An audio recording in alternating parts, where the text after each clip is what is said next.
Amados irmãos, nós estamos aqui para responder algumas perguntas que nos foram enviadas, principalmente porque nós estamos vivendo um tempo difícil em que as pessoas estão amedrontadas, preocupadas com os sinais que estão acontecendo referente ao tempo do fim.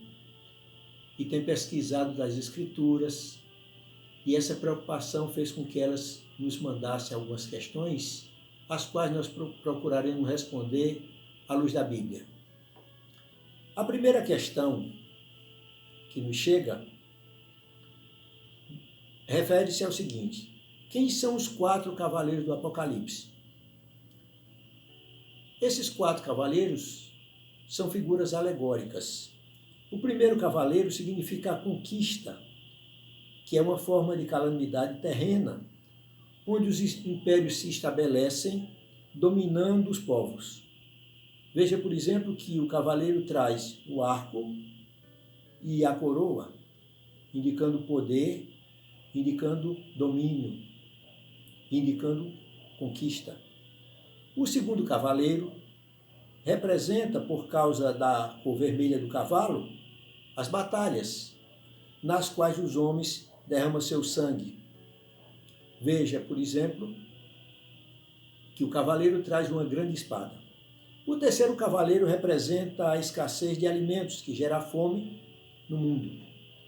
Veja, por exemplo, que ele traz uma balança que serve para medir os cereais. O quarto cavaleiro, no cavalo amarelo, significa o extermínio de pessoas pelas calamidades, pelos assassinatos, pelas fomes, doenças e outras causas. Esse é o papel ou a representação dos 4 cavaleiros do Apocalipse. A segunda questão diz o seguinte: alguns aspectos da profecia do fim dos tempos já foram cumpridos. Alguns aspectos da profecia do fim dos tempos já foram cumpridos? E eu respondo que sim. Como, por exemplo, a profecia que está localizada no capítulo 24, dos versos 15 a 20, no Evangelho de Mateus, que foi citada pelo Senhor Jesus, quando trata do abominável da desolação, que no caso era Antíoco Epifânio, que entrou no templo em Jerusalém e sacrificou porcos. Essa profecia estava no profeta, no profeta Daniel, e Jesus faz referência a ela. Isso aconteceu antes da queda de Jerusalém. Também a profecia da queda ou da destruição de Jerusalém, que aconteceu no ano 70 depois de Cristo, através dos romanos. A destruição de Jerusalém é uma das profecias do Senhor Jesus referente ao tempo do fim, que já se cumpriram. A terceira questão: o que Jesus quis dizer com não passará esta geração sem que tudo isto aconteça, conforme está escrito em Lucas 21, 32. Jesus aqui, nesse texto, se referia à vinda do reino de Deus, ou sua volta, na sua segunda vinda. A palavra geração neste versículo pode significar povo ou raça. Se houver nessa palavra tal significado, então significa que os judeus irão permanecer até a segunda vinda do Senhor. Não passar essa geração significa que o povo judeu permanecerá até que tudo isso aconteça, ou seja, até a vinda do Senhor Jesus. A quarta pergunta é a seguinte: está a guerra no céu, em Apocalipse 12, descrevendo a queda original de Satanás, ou uma batalha angelical do fim dos tempos? E eu respondo, embora essa pergunta dê margem à ideia de que a batalha tem a ver com a queda de Satanás citada no Antigo Testamento, o texto aqui, dessa passagem de Apocalipse 12, é figurado e traz o sentido de perda de poder. Jesus disse, lá em Lucas 10, 18, que via Satanás caindo do céu, quando os 70 lhe disseram que os demônios se submetiam ao nome dele, Jesus. Em João 12, 31, ele disse que o príncipe deste mundo seria expulso. E em Colossenses 2, verso 13, ele triunfou sobre os principados e potestades na cruz. No verso 10 de Apocalipse 12, diz que o acusador foi expulso e vencido para não mais acusar os eleitos. Então, a guerra no céu de Apocalipse 12 é figurada e trata da queda ou a perda do poder por parte de Satanás.